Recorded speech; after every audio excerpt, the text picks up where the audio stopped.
Alright guys, in this video I have a 2013 Kia Sorento with a 3.3, and the customer complaint is that the engine doesn't want to turn over, so the vehicle doesn't want to start. So I already did some preliminaries on this vehicle. I'm going to bring you guys up to speed on where I am. I wasn't going to record this video, but I thought it would be a good idea to show you guys maybe some variables that could cause this to happen. So that's what I'm going to go through right now. I'm not going to do anything major on the electrical side because it's nothing really onto the electrical side. Is going to be more a mechanical issue, but I want to bring you guys along just to show you guys what I had found. So the customer comes in on towing, brings the car in, and I go outside. I turn the ignition on, and this is a push start system, so I push my brake and I push the button to start it. Now I don't know if you see how dim my check engine light went. Now that is not supposed to happen. When that happens, that's a clear indication that there's a very high amperage draw into the system and the engine isn't turning over. So what was my next step? My next step is that I went outside, I put a 22mm socket onto my crank pulley, and I tried to turn the engine over. And guess what? I wasn't able to turn the engine over.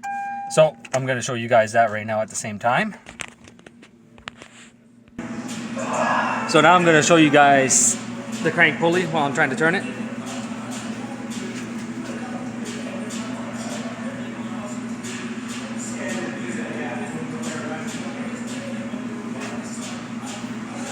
Alright, so as you can see, my crank pulley is not turning.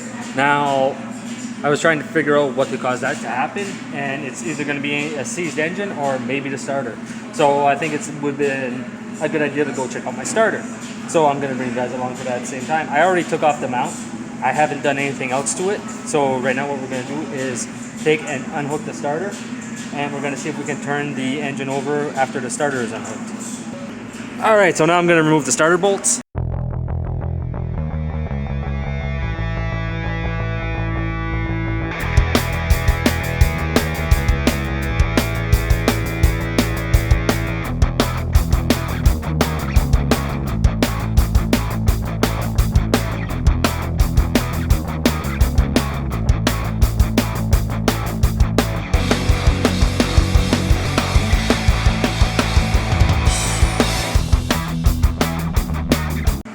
Now I have the bolts undone. I'm going to move the starter over. And the starter seems to be stuck, which is not good.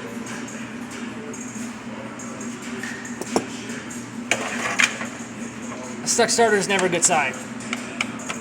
Oh, there we go. So, that's a little bit loose.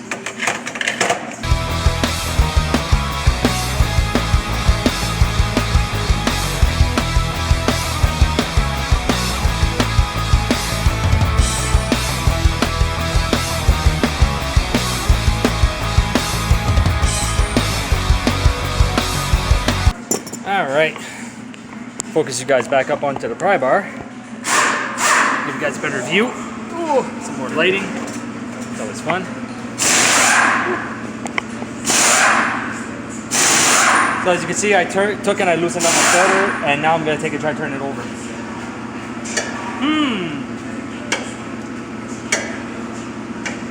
So now it turns over freely. So, is the engine my issue on this one? No, it's my starter.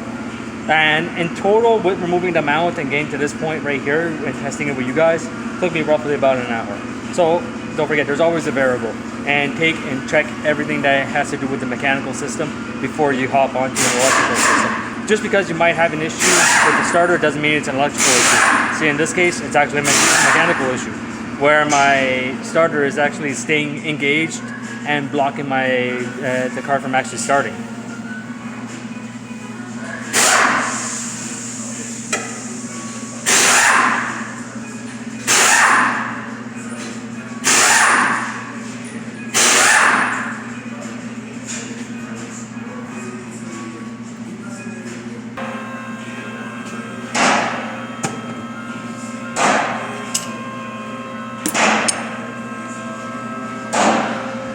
Alright, so here is the starter that was on the vehicle, and we're going to come over and we are going to look and make sure that everything turns properly, and we're going to power it up and we're going to see if everything works.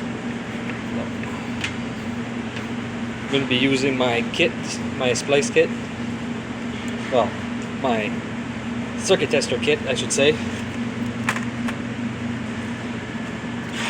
And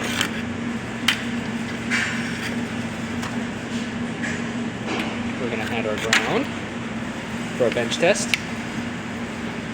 And now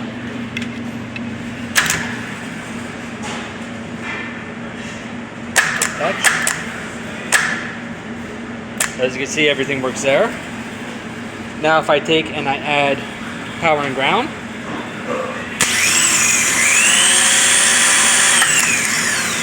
that works.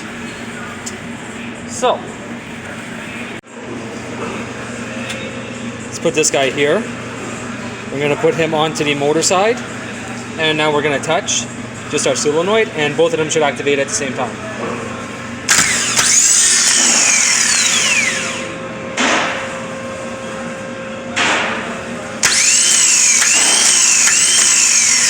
So we do not have an issue with the starter itself. Now I'm going to show you guys exactly what the issue is. I want you guys to look right here and look at the Bendix onto this. And now I'm going to bring you guys up to the car, and I'm going to show you the spacing. So this one has 8 teeth onto it, while, where did that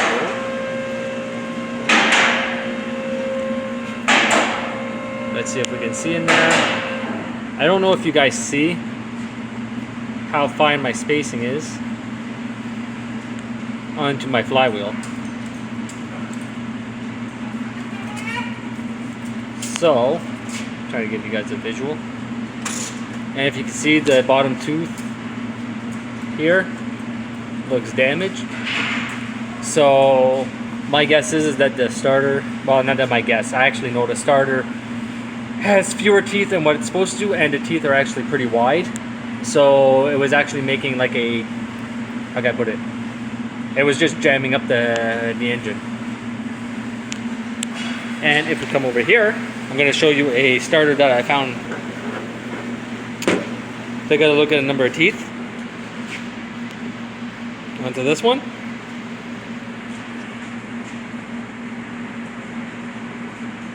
And take a look at the number of teeth onto this one. So what is the issue with this one? Well, it's pretty simple. They put the wrong starter in before, and they didn't check to see if it was had the right number of teeth onto the Bendix. So that was the issue. And I'm going to install this one. I'm going to start it, and I'm going to show you guys that everything works properly afterwards. I haven't done it yet, but I'm going to do it right now. Alright, so now I have the other starter installed. Now I'm going to go inside, and I'm going to push the start button, and we're going to see if the engine turns over. Alright, so now I'm back inside the car. I'm going to push the start button, and we're going to take a look at our check engine light. And we're going to watch our RPMs at the same time, and we're going to see if the vehicle starts. So our check engine light stayed nice and bright on that one, and as you can tell, the vehicle started. So that basically concludes the diagnostic for this vehicle. So there's a few little points that I want to take and throw out there at the same time. Number one, if a car comes from an era shop and they put new components onto it, don't think that those components are good, because they could be bad, or in this case, they could have been the wrong part. And number two, always double check your parts before you put them on. If they would have double checked and make sure that the starter was the exact same, this car would have never came in, and there would not have been another diagnostics onto it, and it would have saved the customer an hour of diagnostics, plus now we have to take and either send out a starter to get rebuilt again, or put a brand new starter into it. The other shop is probably going to end up paying for this, but at the same time, it should never have happened, is what I'm trying to say. So I'm going to leave this video as is, and I hope you guys enjoyed it. And if you did, please like, subscribe, and comment, and I will see you guys next time.